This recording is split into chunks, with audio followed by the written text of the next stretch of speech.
അവസാനമായി ഇന്നും തന്നെ സമസ്യയിൽ പല ജാതി പ്രശ്നങ്ങൾ നടന്നുകൊണ്ടിരിക്കുന്നു. പല ജാതി തീരുമാനങ്ങൾക്ക് വേണ്ടി കാത്തിരിക്കുകയാണ് ജനങ്ങൾ. CIC പോലെയുള്ള വിദ്യായികളുടെ ഏജന്റായി പ്രവർത്തിക്കുന്ന അബ്ദുൽ ഹക്കീം ആദർശേരിയെ പോലെയുള്ള ആളുകളെ സമസ്ത ഇനിതാ തള്ളിക്കളഞ്ഞിരിക്കുകയാണ്. അവൻ നടത്തുന്ന അവന്റെ സ്ഥാപനങ്ങളുമായി സമസ്തയ്ക്ക് ഒരു ബന്ധവുമില്ല എന്ന് കഴിഞ്ഞ മുഷാവറയിൽ തന്നെ കർശനമായി തീരുമാനം കൊണ്ടുവന്നിരിക്കുകയാണ്. കാരണം എന്തേ എന്ന് പറഞ്ഞാൽ ഇത് കാരണം എന്താണ്? അബ്ദുൽ ഹക്കീം ആദർശേരി നല്ലവനാണ് എന്ന് എല്ലാവരും വിശ്വസിക്കുന്നു.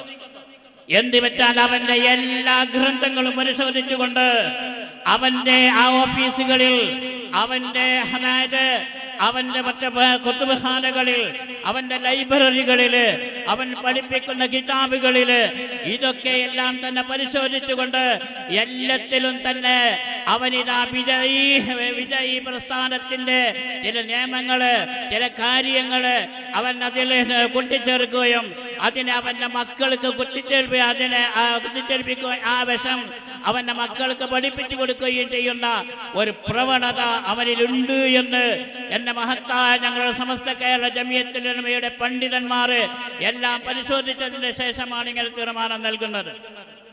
ഇങ്ങനെയാണ് സമസ്ത കേരള ജമിയത്തുൽ ഉലമ ഇന്ന് ആ പ്രസ്ഥാനം 100ാം വാർഷികം ആഘോഷിക്കാൻ പോവുകയാണ്. പല ജാതി പ്രശ്നങ്ങളുണ്ടെങ്കിലും സമസ്ത കേരള ജമിയത്തുൽ ഉലമയുടെ നേരെ വരുന്ന എല്ലാ പ്രശ്നങ്ങൾക്കും തന്നെ അതിനൊക്കെ പരിഹാരമുണ്ടാക്കുകയും അങ്ങനെ സമസ്ത കേരള ജമിയത്തുൽ ഉലമ